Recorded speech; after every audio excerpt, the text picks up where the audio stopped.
nudity, strong sexual content, and graphic language. This show is intended for mature audiences only. Viewer discretion is advised. The following episode has been brought to you by the Dorkening Podcast Network and is sponsored by Deadly Grounds Coffee. 3, 2, 1.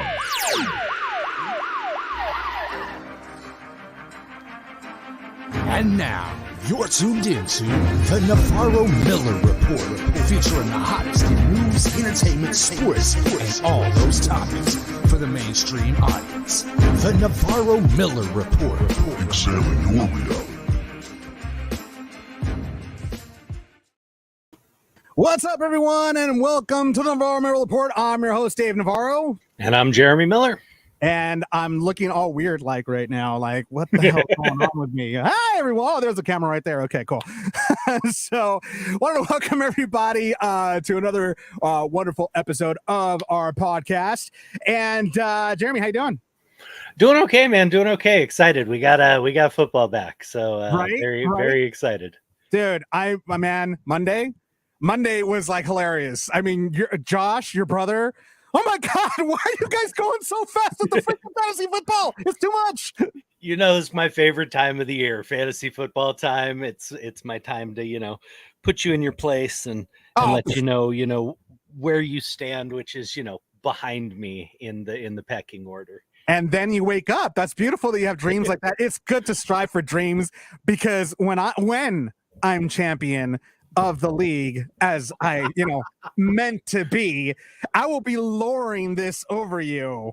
Like, he has such dreams, ladies and gentlemen, such big dreams. It's so sad that they will all be shattered and dashed. You gotta love the what is it? I can't find the word, the bullshit, really. See, he can't even sit still, people, because he has no idea what to do with himself and with me in front of him being the champion that I am. Who won the last championship? Asterix, mind you, Asterix. We both quit that freaking league, by the way. So and who still won without even having to play his team? I came in second on that one, and I didn't even play. If I would have played, you would have been right behind me, bud. It would have been. I would have played. See, that's the thing. I didn't play either. See, I just would have made all the right moves to counteract everything you did. See, and you had the thing is no hope. No, but here's the funny part. You had a better team than I did. You see how he tries, folks. You see how he tries. Oh, whatever. RC Miller saying, "Oh, come on, you're not talking about football."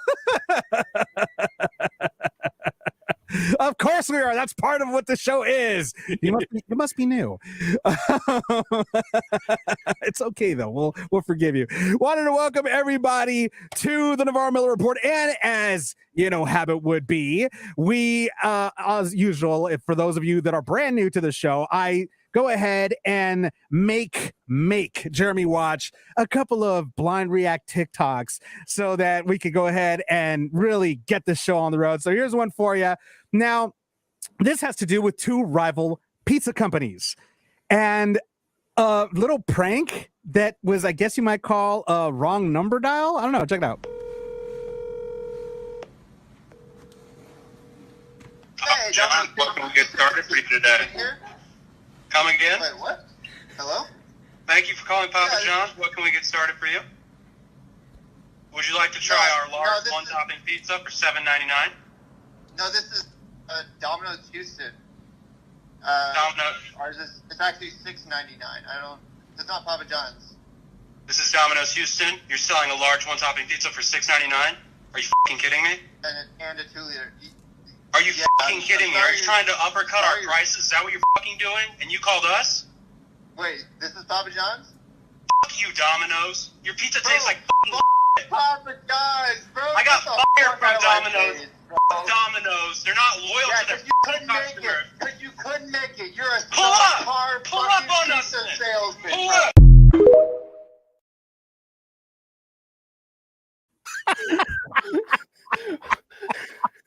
The hell is that? What is this? East Coast, West Coast? What the hell? He's like, pull up on us. Let's go, son. It's a fast food pizza place. Chill out, folks. Oh my God. Hey, John Price, how you doing? Says Dave and Jeremy. Hi from Arkansas. Hey, John, how you doing, John? Oh my God, that was hilarious. Okay, so this is. It sounds like such a gang rivalry. It's so funny. I love it. Oh my God. Okay, so this next one. Oh my God. And welcome everybody that's watching us on TikTok right now. One Nation says dramatic dominoes or dominies. Oh my God. This next one actually kind of reminds me of something you would say to somebody, Jeremy, to be perfectly honest with you, knowing how much of a nice guy you are to really stupid questions. Check it out. Hey there, y'all moving in? No, ma'am. We just wanted to see what our stuff would look like inside this house, and once we see, we're gonna move it back to our place.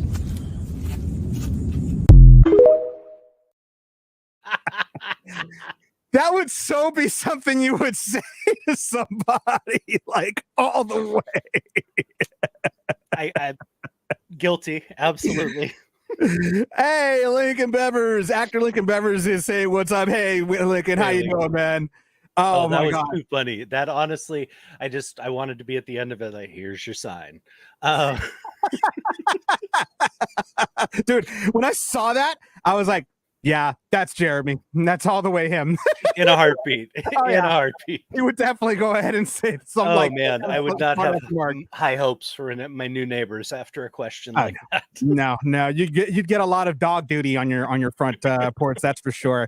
This last one, now, Jeremy, as a chef and as a Caucasian male, this, you tell me if this is true or not. I don't know. Go ahead and check it out.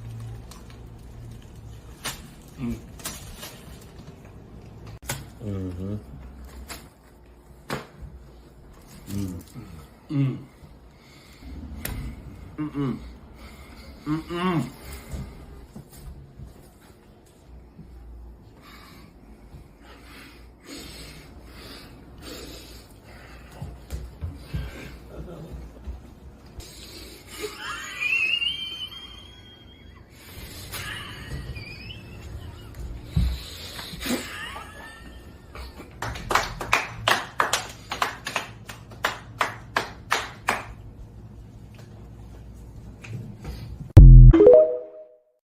I'm terribly confused. You didn't see the first part, what it said? Oh, I saw it. So they're pretty much making an impression of what white people usually look whenever they have something tasty. You know, I gotta admit, I did see you a couple times do that. I'm a pasty white. No, you have not. There's a couple of times that I did see you, like when you taste it, like, I saw you do that. I saw it. You lie completely. I have never seen anybody do that, much less a white person, black person. Doesn't matter. I've never seen anybody react like that. You eat something that's bad, you spit it the hell out, and you're like, oh crap, that was awful. I don't know what that was about. Oh, well, JC actually, JC just so happens to say, just did those in 2 restaurants myself over the recent holiday. Okay, well, JC and I have never had a meal together. I've never seen it. Oh my God. And then One Nation on TikTok is saying, tasty or salsa. I think they had Tabasco. Oh, and of course, a reaction to something super spicy, not nasty. Yeah, true, very true. And then she has a message for you, Jeremy. She says, "I have something to say, USC." Yep, and Fight on, One Nation. Fucking things. I swear, 2-0, baby. And she says, "Right." You gotta love our audience. All right. So go ahead and we're moving on to some actual news here because this is getting ridiculous, getting crazy here. We have something. Is Florida man at it again? I heard something about a DA raid on Florida man. Florida man got the DA raided on him. So Florida man was not in Florida. So this is a little bit of a twist on Florida man. And this is a fluent Florida man. This is not our usual run-of-the-mill meth head Florida man. This is a retired doctor who had his 70-foot yacht raided up in Nantucket. Oh, so he's super Florida man. Super Florida man. There was a report to the police that there was a woman at there was a female party on board the yacht who did not want to be there and was being kept from leaving, and there was also the possibility of an overdose. So when officials and police and firefighters responded, they found a woman in distress who the EMTs were able to help and get her off to the hospital. But in the search of the yacht, which was not in international waters, mind you, they found 43.5 grams of cocaine. Of course. 14 grams of ketamine, 2 Smith & Wesson pistols, and also multiple sex workers who were also arrested. Owner of the yacht, Scott Anthony Burke, a retired doctor from Key West, Florida, was arrested and will be facing criminal prosecution. I mean, who can? I mean, okay. To some people, that's a Saturday night. Okay, I mean, I'm not here to criticize. If half an ounce of blow is your thing, more power to you. What are you doing not in international waters partying like that? The whole point of having a boat, a big yacht that you're going to throw these crazy parties at, is that you do it in international waters where you can't get in trouble for it. This guy was basically in the harbor.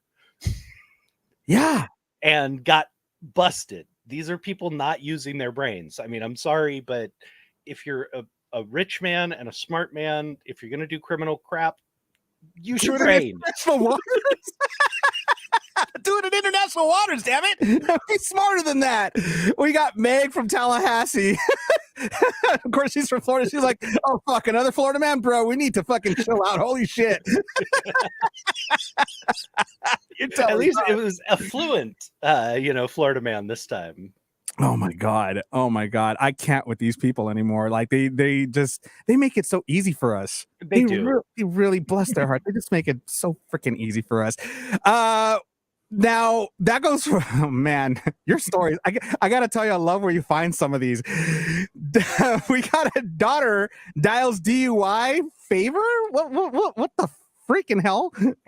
So we have a 21-year-old woman named Teresa who was arrested. Now, this apparently happened back in December of 2022, but it's starting to get a lot of press and a lot of notice at the moment. You'll find out why. Okay. So we have a 21-year-old who was pulled over, stopping at Wawa Grill on the way from an Applebee's. The officer noticed her swerving a little bit, pulled her over for suspicion of a DUI.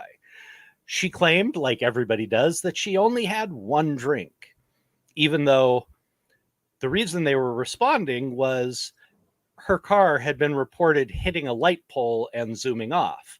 When the officer questioned her about it, she swore she hadn't hit anything, even though the bumper was sitting in the middle of the intersection and her bumper was missing. That's not my bumper, officers. That's someone else's. I saw them drive by there. She tried everything she could and even resorted to dropping her father's name twice.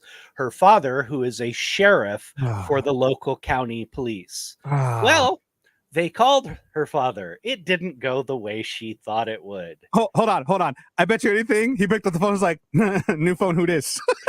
No, Daddy showed up. Oh, and he's getting a lot of praise for the way he handled this. Daddy showed up and basically told them to cuff her and take her ass to jail. Yep. That's a good parent right there. That's good parenting. And that is why it is coming into the news. This man is getting a lot of praise for allowing his daughter to face the consequences and accept responsibility for her actions. She tried to use his power to get out of something. He was not having it. So as she's being arrested, she starts screaming and crying out. But daddy! No, she did. She did. She starts screaming and crying out. Where was it? Sorry. As the handcuffs were being placed on her, she started screaming, Dad, I'm the captain of the soccer team. I'm not. Dad's response, cut the shit. You're getting arrested for a DUI. Oh, my God. So kudos to this dad, man. Captain of the soccer team. I'm captain of the soccer team. I got a soccer match this Saturday. I can't miss it. Dad was having none of it, and kudos to him, man. That, I'm sorry. As a dad, I know the first instinct is you want to bail your kids out of trouble. You want to protect them. But if they fuck up, that's their own problem. It's not only their own problem, but if you don't let them accept the consequences and face those, then guess what? They're going to continue to make those mistakes, and those mistakes are going to get bigger and bigger and bigger until somebody gets hurt. So, God bless this man for doing what he did. Unfortunately, there are too many people in power, whether it be police officers or otherwise, people with influence who let their kids get away with this crap. And the kids know it.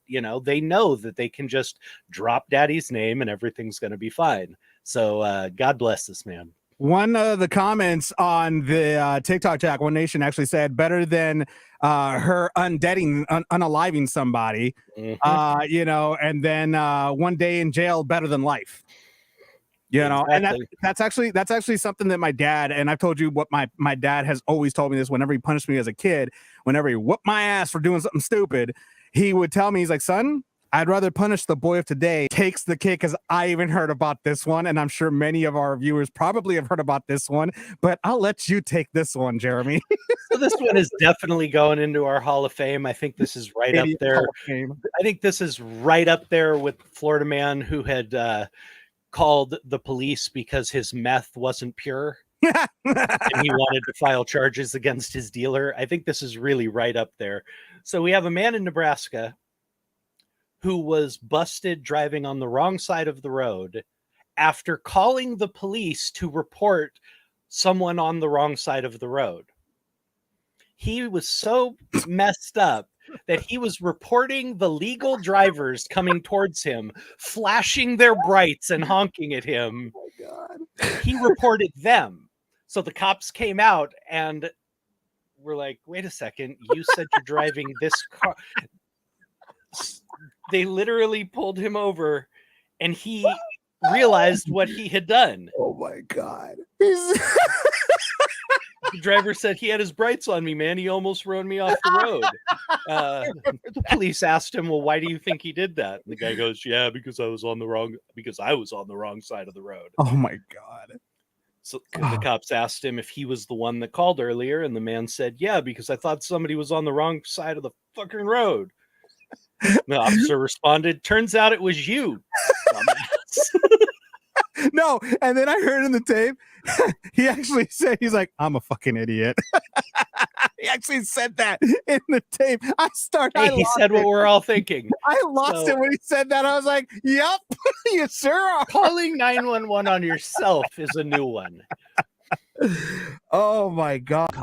Well, they're wrong. There's only one brew that gets my seal of approval. Deadly Grounds coffee is my guilty pleasure. The aroma is so intoxicating. It brings all of my neighbors out of the woodwork. Deadly Grounds coffee. Coffee to die for and zombie approved. It's good to get a little deadly. Use the front door! Oh, they're so disgusting. I'm just waiting for one of those zombies to call the cops on themselves and be like, officer, there's somebody chewing on my arm. Oh, no, even the zombies are smarter than that. Even the zombies have more brains than that gentleman. Well, they don't use the front door, though, so. Coming on to some entertainment news. As we all know, Danny Masterson was sentenced for 30 to life for multiple rape accusations, and he was charged and sentenced. But there were some friends actually that were actually sent letters into the judge basically asking for leniency. Some of those friends included Ashton Kutcher, Mila Kunis, and a lot of the other co-stars from that 70s show, and other people that know him, basically saying that Danny's a good father, he's a good husband, to just show some sort of leniency when it comes to sentencing, because they all knew he was going to prison anyway. And basically Ashton also said that, you know, he's not a danger to society. You know, he's not currently a danger to society, or something around those lines. It's tragic what happened to this man. Very talented actor. He made a lot of mistakes when he verdict. They're very satisfied with the sentencing, and they were very vocal about it. Again, it's tough. I mean, many people like Ashton, people like Mila, people like Topher Grace, all those people that were on that show with him. I'm wondering what they're thinking of. I mean, Jeremy, what would you think if one of your former, co-stars from your show would have this happen? I mean, what would be your first thought, especially if it's somebody that you've been friends with, somebody that you've hung out with, they practically are like family? I mean, how would you feel with something like this? That's the thing. I've already been through it. There were two people on Growing Pains, both of which I was very close to. One was one of our executive producers. He was sent to prison for production of child pornography, not distribution, not possession, production of child pornography. So I've had that experience. Someone I was close to, someone I trusted, who did something beyond heinous. I was never asked to write a letter of recommendation. I think they knew that would never happen for something like that. In the other case, there were some sexual inappropriateness charges brought against a guy who had worked on our show, one who had been extremely close to my family. Mm-hmm. And he asked me to write a character letter for him. Mm-hmm. And I agreed to do so. I told him, I have no idea what has happened or anything else, but I would have no problem writing a letter stating that you were around me, 16 hours a day, some days, alone. We share, stating the facts that I was a young boy, that he was around and had beyond ample opportunity to be inappropriate with, to make a move, to do anything. And he never did. Now, that doesn't say he didn't do what he was accused of. He did jail time, and apparently the proof was enough, but he never did anything to me. So I didn't mind writing that letter. I ended up not writing it because I found out from someone very close to me that was even younger than I was that he had been very inappropriate with them. Oh, wow. I had been having a conversation with them, and I mentioned that I was going to be writing the letter, and I told them what I was going to say, and I saw the look on their face change. And I went, what? Tell me now.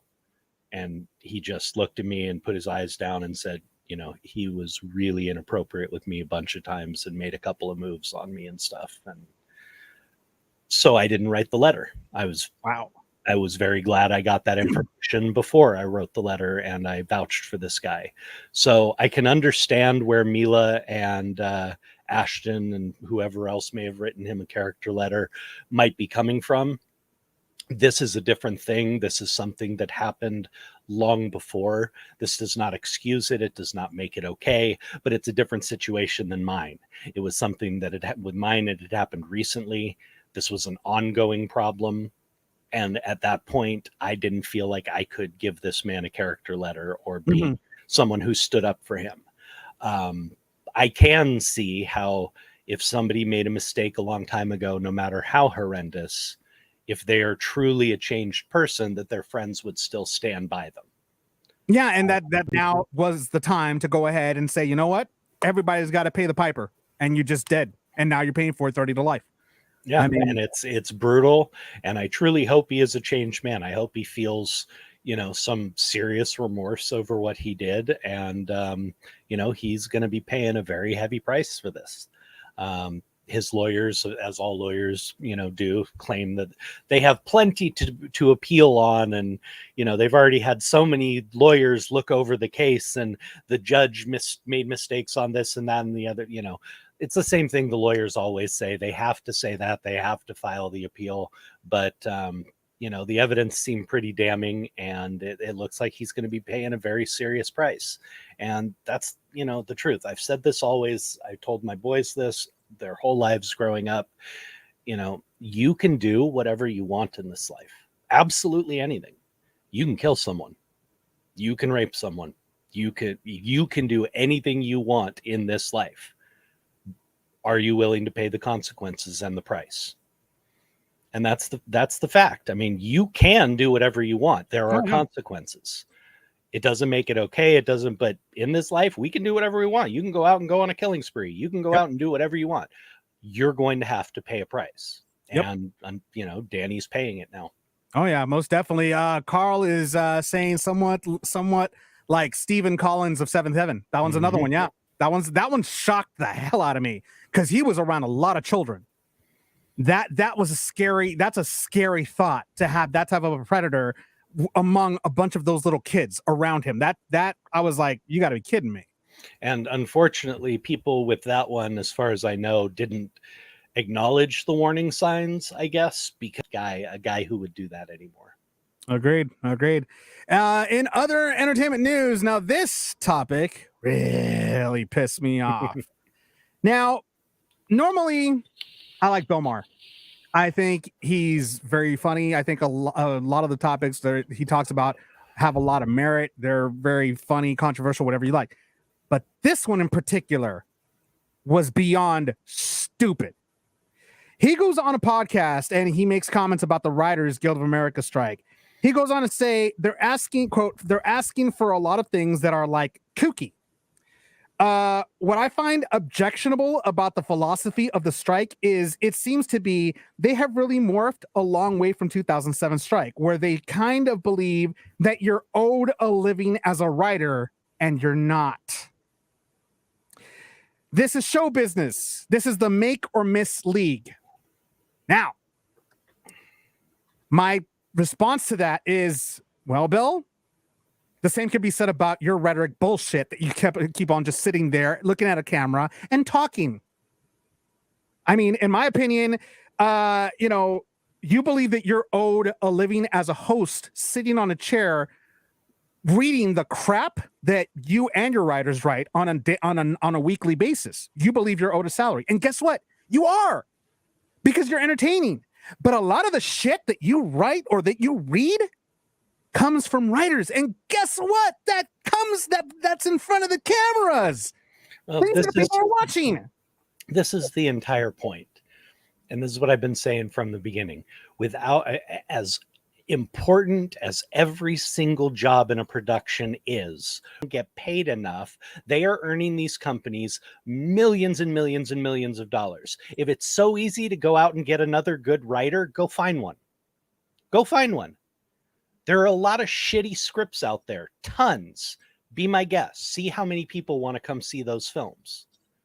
Not to mention the fact of the matter, he did make one good comment. It's show business. It's a business. Exactly. And to be able to like continue that business, you need a staff. No, you need workers to do that business. To say that it's unrealistic, and to say that they're under the impression they deserve a living being a writer. No, that's not the impression. They deserve to be paid for their work that is bringing these companies millions upon millions upon millions of dollars. Plain and simple. Bill has completely lost the plot here. Including his show.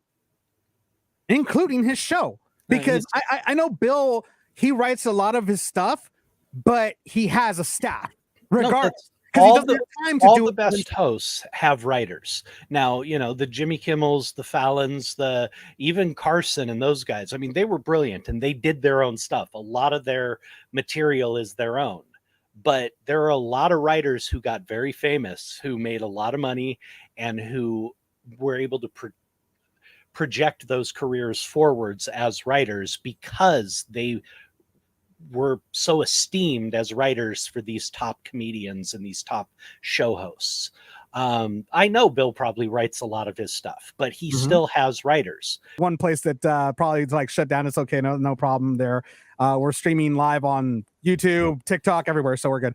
But yeah, no, I mean, it just sickens me that Bill, as a person that's a writer, then again, he doesn't care. He has millions of dollars. He could give a shit about the little guy. It's all about him. Bill was about the little guy, back when he started. It's what people loved about him. Yep. He's become quite an elitist. A lot of his opinions sound like, rich white guy giving them. I mean, that's just the truth. His whole demeanor and, I don't know, kind of platform has changed over the years. So, it is what it is. I don't agree with a lot of what he's said, recently. I used to love the guy. I really did. But it's been a long time.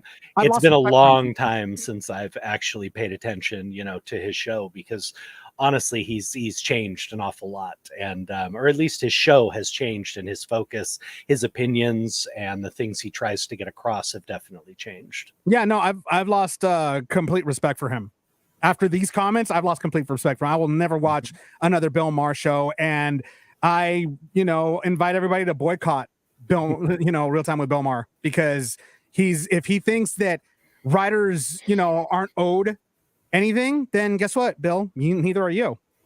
You're not owed any audiences. You're not owed your paycheck. You're not owed anything. How about that? You work for free. Let's see how far that gets you.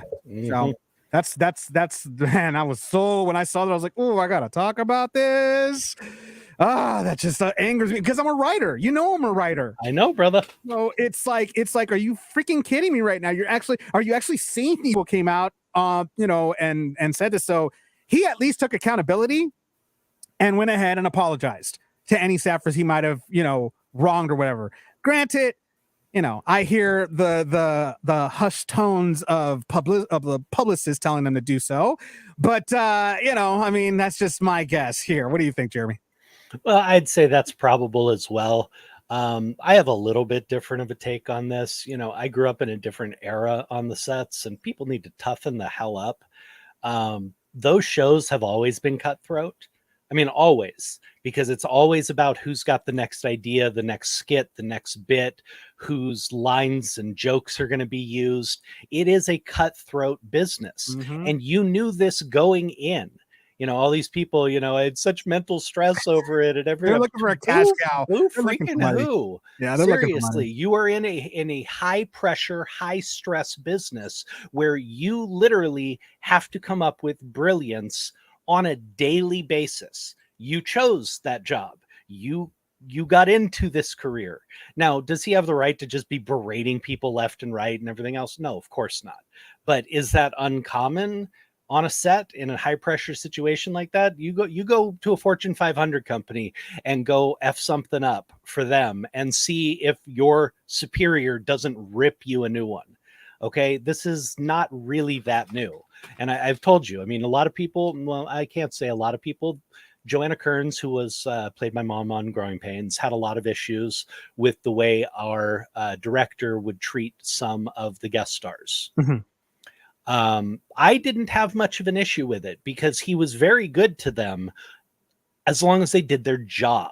You fail the course and the teacher will berate you at the same time some of the time. I know this from experience.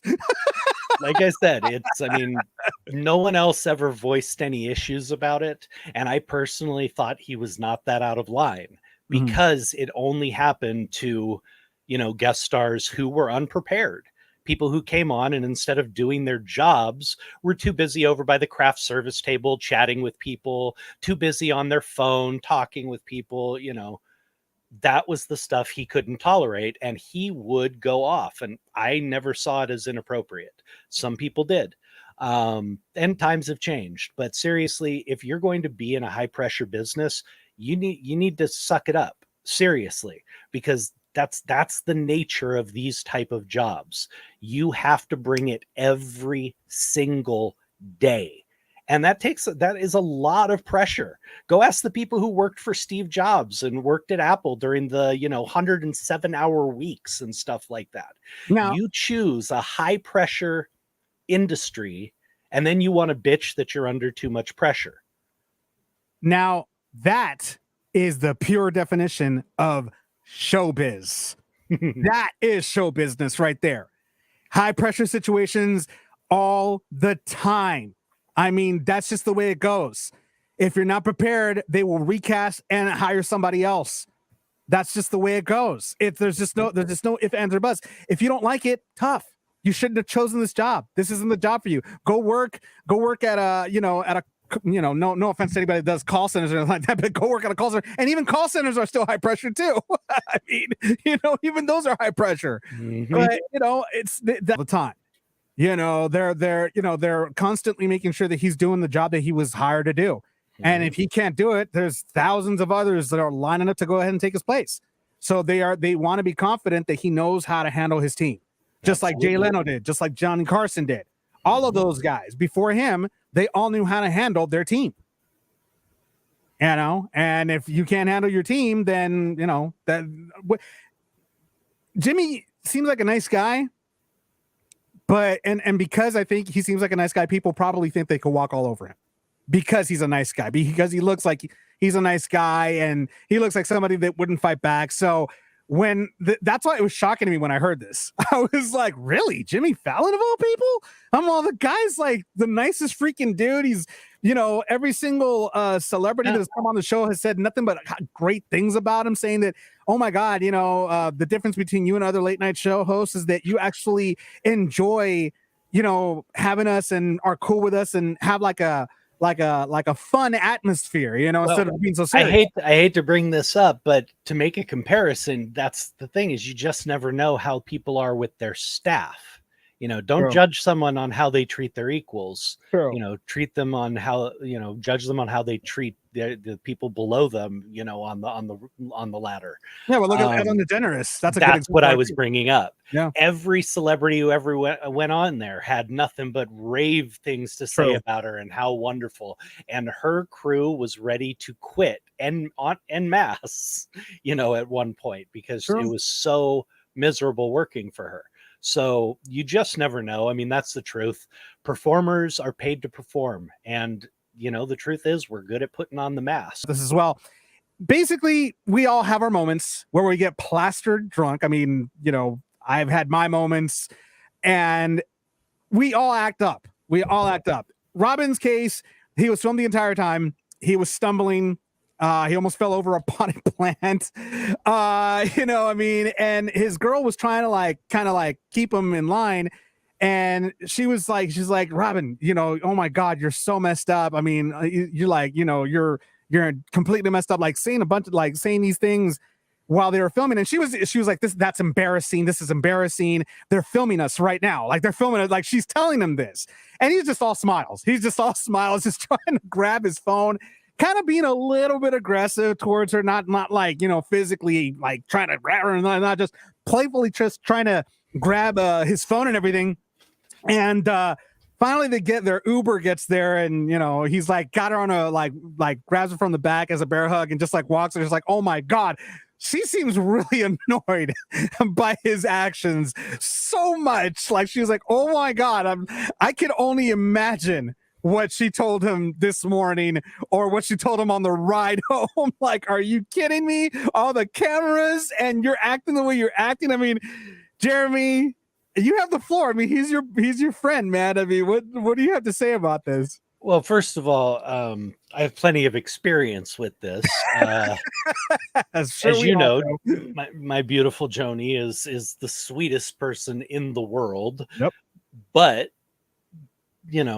even before it was a problem, she didn't like dealing with me when I was a total drunk, sloppy drunk a-hole. I mean, that wasn't, it's not fun for every one of us who has done that has plenty of moments we wouldn't have wanted on camera. I mean, if you can tell me you go out and drink regularly and have yet never had one of those nights where you're like, dear God, thank God cameras weren't around, I'll call you a liar. Okay. I'll call you a liar right now. If you're a regular drinker who goes out and enjoys a little party, and you've had those nights, we all have. So I don't want people to blow this up too much. I mean, I don't know what we're all guilty of it. Everybody's been guilty of it at one point or another. Yep. Now, could he be, having an issue at the moment and struggling with a few things? It's possible. It's possible that this was just a glimpse into that, but it's also just as likely, if not more likely, that, he had a night, he went too far, and like all celebrities, you're on camera now, so it's going to get recorded and reported. Oh, yeah. One Nation on TikTok says, I hated going through that with an ex. Never a good time babysitting. Exactly. And then, of course, Jody, she just put 100%. She agreed 100% with that one. Real quick, before we go to commercial here, I wanted to go ahead and bring up one little sad piece of news. Obviously, we know Smash Mouth lead singer Steve Harwell passed away earlier this week at the age of 56. He was an incredible talent, and it was just very sad to hear what happened to him. It was liver failure, apparently. Speaking of drinking, he had issues with that for a very long time. His band tried to actually visit him in his last days, and they weren't allowed to go ahead and visit him, but we got the news. Actually, I saw the news on Sunday from his... He wasn't able to get help beforehand and before the damage was too much. The liver is the one organ that actually does repair itself. So for anybody out there struggling who's thinking of getting sober, please reach out to somebody, because at some point this is what happens and the liver can't repair itself anymore. But, I was blessed enough that I managed to get help and get sober early enough that I have been checked and I don't have lasting liver damage, which with the amount of alcohol I put into my body over a, 15, 20-year period is a miracle. Yeah. But, all I can say is prayers to his family, and that's a really rough situation, and he'll be missed. Oh, most definitely. JC Strickland says, rest in paradise, Harwell. You will be deeply missed. Godspeed. So very sad news. But we'll continue to honor his memory by continuing to play his amazing music all the time. So rest in peace, Steve Harwell. We'll be right back with some sports for you, including Dylan Dennis gets sued. I'll tell you more about that coming up next. Listening to stuff has never been so enjoyable. If you had the misfortune to have been born after 1990, then you missed out on a lot of cool stuff. Then Is Now Podcast is here to remedy that. Join Rigor and his dedicated band of rotating hosts as they tackle pop culture of the past and how it relates today. From celebrity interviews to film and TV discussion and beyond, Then Is Now Podcast brings you up to speed on all the cool stuff that you should know about. Plus, the East meets the West. If you enjoy movies that have lots of shooting and fighting, then there's a whole world of films out there that you don't even know about. Join our hosts on a journey as they discuss the amazing kung fu films of the sport and Navarro-Miller tea anytime. Well, we're figuring it out. It's not close, but we are working on it. But I mean, could you imagine this beautiful face on a coffee mug? I mean, it'd be the first one I broke. Damn, that's just so uncalled for, Jeremy. Hey, I passed up on like 3 of them earlier when we were talking about scripts and you being a writer. So I'm being nice. I'm being nice today. Hey, I'm actually you praised me for being a good writer, right? Well, I have, but you left me too many openings. I was really hard to let those go. Whatever. I'm done. I'm done with you. I quit on all this. See you guys later. Have a nice day. Bye. Hate you. In sports, Nina Agdal sues Dylan Dennis over Paul fight trolling, files for a restraining order. Now, Nina is Logan Paul's fiance, and I follow Dylan Dennis actually on social media. Man, has he been ruthless. Like, he has been talking so much shit about her. and Logan Paul's relationship. Granted, we all know that Logan Paul and Dylan Dennis are set to fight, very soon. And, this is just fueling for the fight. And Dylan's basically saying, this is just me talking shit about the fight. Talk shit about your opponent. But now you're talking crap about his fiance. And that's a different story. Like, she has nothing to do with the fight. And I mean, in a sense, I kind of have to agree with her because not too many fights that I've seen or anything like that have the fighters talked about each other's wives or each other's girlfriends for that matter. Like they have nothing to do with the fight. You know me, I'm a huge boxing fan, and I have two instances, and they were both involving Oscar De La Hoya. Oscar De La Hoya was coming up against Fernando Vargas. They had a huge rivalry, both coming from LA. Vargas was from East LA, and I think De La Hoya was from Oxnard or the other way around. But Vargas had been involved in gangs and had been more of a street guy, and he always got on Oscar about being a fake Mexican, basically, and not being a real, Latino and all this other. And that, again, that stuff's all fair game in the fight game. But then he crossed the line and started talking about Oscar's wife. And Oscar got pissed. You could see it in the press conferences. He basically told him, you have questioned, that you have insulted the two things I love the most in this world, my heritage and my wife. And I'm going to fuck you up was basically how he destroyed. I mean, I saw him come out. I was a fan of, De La Hoya.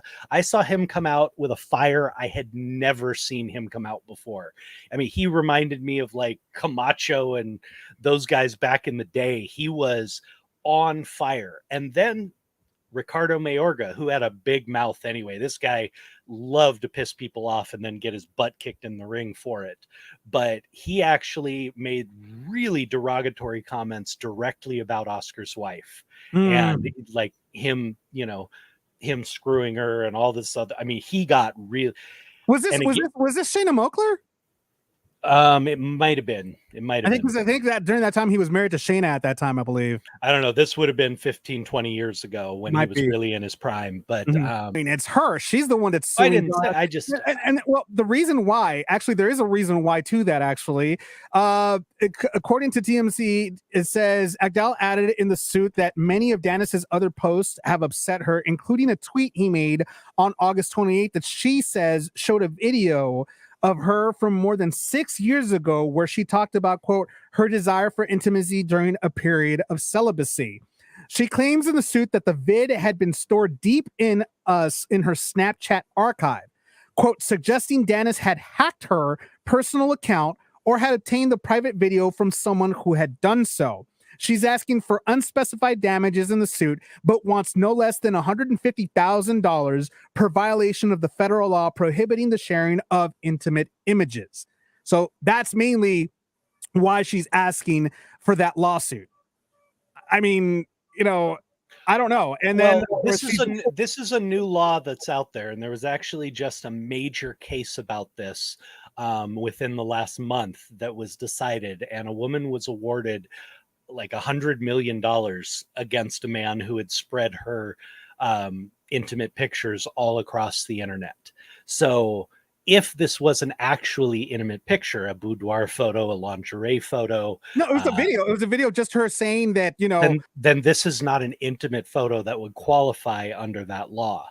Now, does she have a point about the possibly hacking thing? She may have some legal ground there, but with the sharing of intimate photos, that is not an intimate photo. That doesn't fall under the designation. So she has no legal recourse there. On top of that, well, I mean, she also filed a restraining order, and Dennis, his response, he actually tweeted about it. So we'll see. I'm actually looking forward to that fight. I want to see what happens. If Logan has the same De La Hoya fire in him, but we'll see, man. You don't cross the family. We'll see. Our final story before we take off here. NFL season is here tonight. Actually, right now, I believe. Last night. It's Friday. It's Friday night. There is no football tonight. I keep pulling out the weeks off for me. This is the night all the Texas people are at the high school football game. Yeah, you can't have the NFL going when they're not home to watch. No kidding. That's not me ragging on. That's the truth. I mean, the that's truth.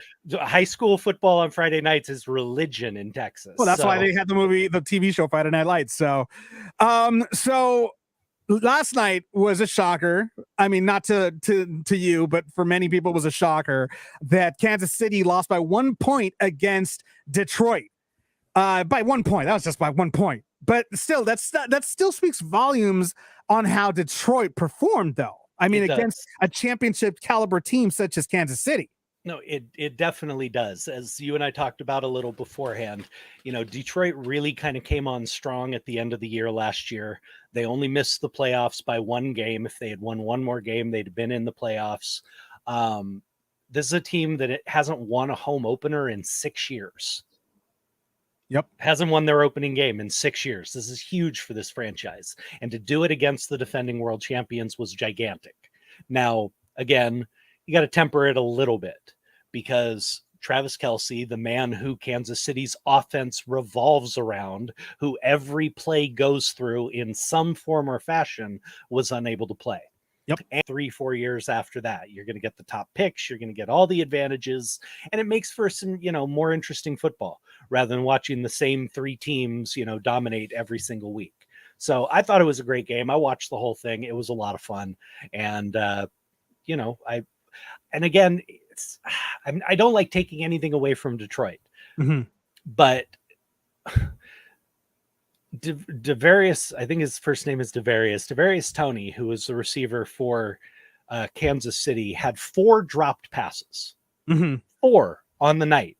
2 of them open field, downfield, touchdown passes. Like he had nobody within 5 yards of him. All he's got to do is catch the ball and run another 20 yards and he's got a touchdown. Hit him right in the hands, not a hard pass, not a difficult catch. And he dropped them. So that's a little worrisome. He's certainly not one of their top receivers, but he was expected to be a strong backup or number 2 or 3 man. That's going to have to get cleaned up. That's a little worrisome for the Chiefs. But again, they had an opportunity. I mean, if those 2 touchdowns get converted, we're having a whole different conversation here.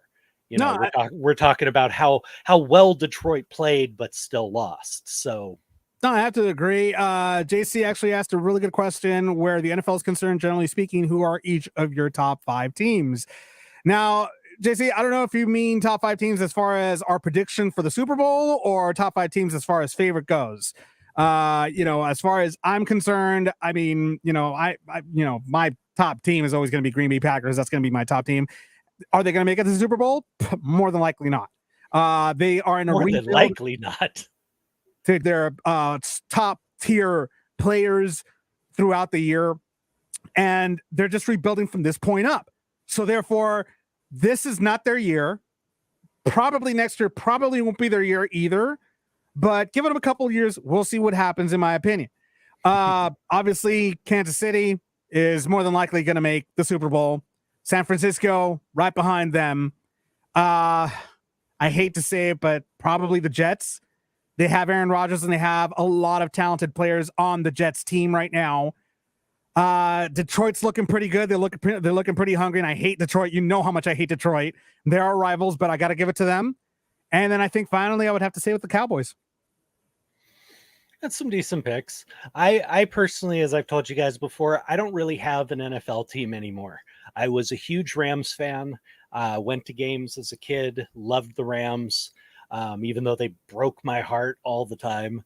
And when they moved to St. Louis and then won a championship for St. Louis, I lost my interest in the team, and having them back, that same passion is not there. So I follow all the teams now, truthfully, and anywhere where a USC player is excelling or has a starting spot, I'm going to be following that team. I'm going to be, that's one of the reasons I like Detroit. They've got a couple good SC players. Amon-Ra St. Brown is their number one, their number one receiver, blew up last year, going to be even better this year. That's kind of what I follow. I like to see where the USC quarterbacks go. the running backs, the defensive guys, and then I kind of follow those teams throughout the season just to see how they're doing. But that's one of the reasons why I'm so big into fantasy football. It gives me a reason to consistent running backs in the league. It's just a strong team. If they've upped their defense at all, I think they really have a strong shot at going this year. Kansas City's always going to be in the discussion. I think the Niners as well. I think the Niners will probably be in the discussion as well. They've got a really, really strong team, a really strong defense. Yep. And, everybody's very high on Brock Purdy. We saw what he could do last year. I am not so high on the Cowboys. They are an incredibly talented team again this year, but it's one of the few times I will agree with Stephen A. Smith, the ESPN analyst, that the Cowboys will do what the Cowboys do. They're going to look good for a while, then they're going to start blowing games. They're going to get close, and then they'll screw it up in the playoffs. Sounds like the Raiders. It's what Dallas does. I'm sorry. It's what they've done every single year. Yeah. They've been expected to compete for the Super Bowl. Ever since the Aikman, Emmitt Smith years, that's been their MO. And I think they'll do it again. I think they'll play strong throughout the year. They're going to blow a bunch of games, maybe not get as high of a seeding as they're supposed to. And then they'll put up a dud in the playoffs like always. And that's pretty much the bottom line. I mean, honestly, I agree with all that. The Cowboys, the only reason why I chose the Cowboys is because I forgot about Cincinnati. I forgot about Cincinnati and the Niners. I forgot about them too. So, you said the Niners. Oh, okay. And also Philadelphia. That's another team that's actually in the running as well. Philly would be in my top 5 as well. They're going to be a strong squad this year. Jalen Hurts coming back, was it 3rd or 4th year now as the starter. This is really going to be a time for him to blossom. Great receiving. From 6 to 7 p.m. Pacific Standard Time. Make sure you watch and listen to my radio show On the Ride Home with Dave Navarro every Monday, Wednesday, and Thursday from 2 to 7 p.m. Pacific Standard Time. We will be back here again as usual.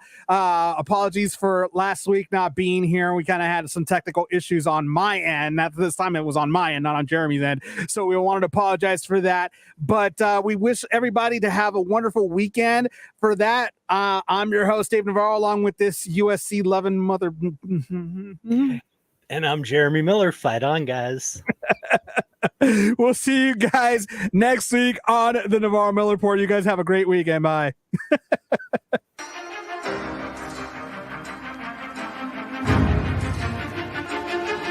You have been listening to the Navarro-Miller Report.